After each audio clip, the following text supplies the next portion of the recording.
Toast has been a fast and simple breakfast for decades now, but did you know we didn't always use those electric toasters that we are now so familiar with? One of the popular toasters before electric was a long metal fork that you should hold above a fire or place on top of a stove, and that would toast your bread.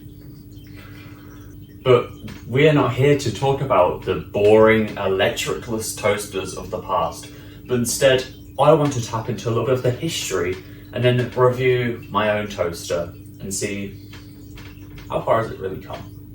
First invented in 1893 by Alan McMasters in Scotland, the first electric using toaster only would heat one side, with users then having to manually flip it over to heat both sides of their bread/toast accordingly. Toasters were a technical challenge when they were first being developed due to a heating element that would have to be safe for the bread and very durable to sustain repeated high temperature. Just over 10 years after McMaster's first electric toaster, we had Albert Marsh in 1905, who luckily for us created nichrome, nickel and chromium alloy, which was safe and durable to be heated, and thus perfect for our toaster electric journey. Just a little over a year later, in 1906, the first US patent application was filed for an electric toaster using Marsh's nicromium wire. This patent was filed by George Snyder of the American Electrical Heater Company of Detroit, or ACD for short. In 1909, General Electric introduced their first electric toaster, which used competing alloy. The D12 toaster model, invented by Frank Shaler, was the first commercially successful electric toaster. That is a huge shame. I was really rooting for Marsh and his nichrome wire to take the title of the first commercially successful electric toaster. But here we are, some kind of dystopia. In 1913, the Copeland Electric Stove Company introduced the toaster that turns toast, which, as the name suggests, removes the need to manually turn the toast to the other side. Now you're probably thinking, why just put another heating element on the other side? The toaster pops up. You don't have to worry about turning it over. We still do. We do not yet have the automatic pop-up in our toaster, as we are so used to this one side.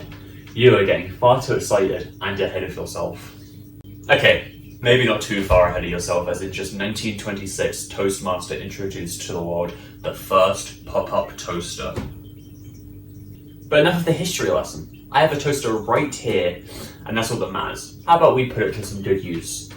Here on my toaster, as you can see, there's 4 slots for your bread, which I would like to think would have people like Alan McMasters very excited. But I'm only going to use one of them right now because I only want one slice of toast.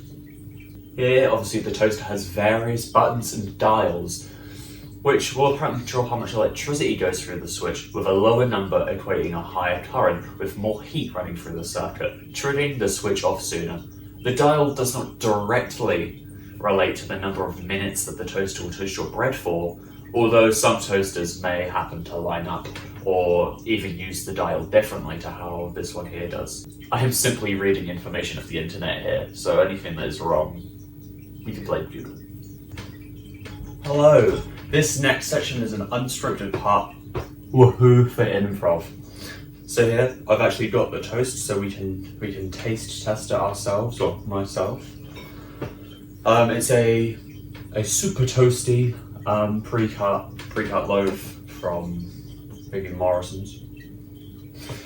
And I decided to only add butter to keep the test as raw as possible for the actual toaster and what it's doing.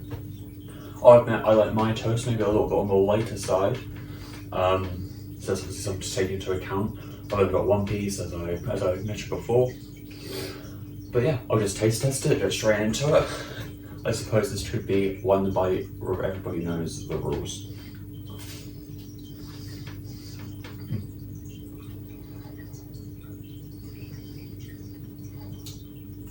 Fish immediately face with toast, because it is too good to just have one bite of and then review. Toast is wonderful.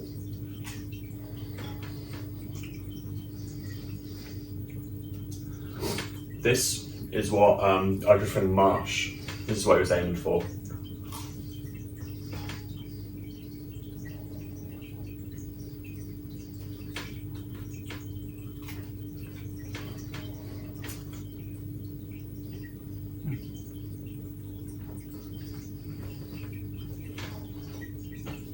I mean, come on, it's toast. Who doesn't love a nice bit of toast in the morning? Everybody loves that. So, how I review a toaster? I don't really know. I just know how to tell you the history of them. But I mean, what? The toaster has incredible features, but to keep it short, it's incredible toast. Yeah, and that's how I'd put it. It's incredible toast. Anyone would love toast from that toaster. So there we have it. My toaster with a little bit of toast history in there too. Aren't we lucky? Yes, we are lucky. Making toast has been an absolute ease in the modern age thanks to these developments that I have discussed today.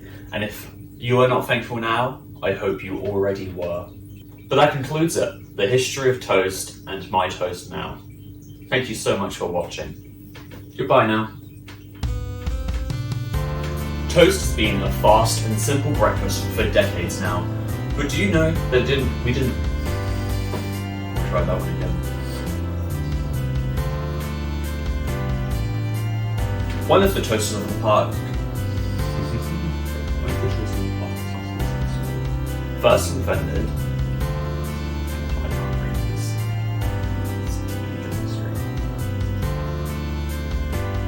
Nichrome was a safe and durable, alloy replacement, so that when heated, it would be perfect for the electric toaster. We go read that also. Just over 10 years after McMaster's first electric temperature,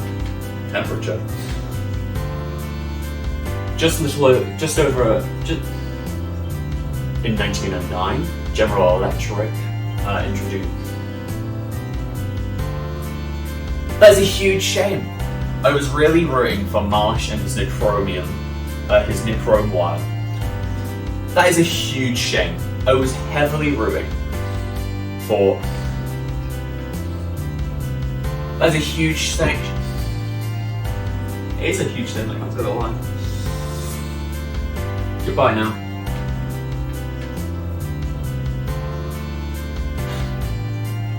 Oh my god. I recorded.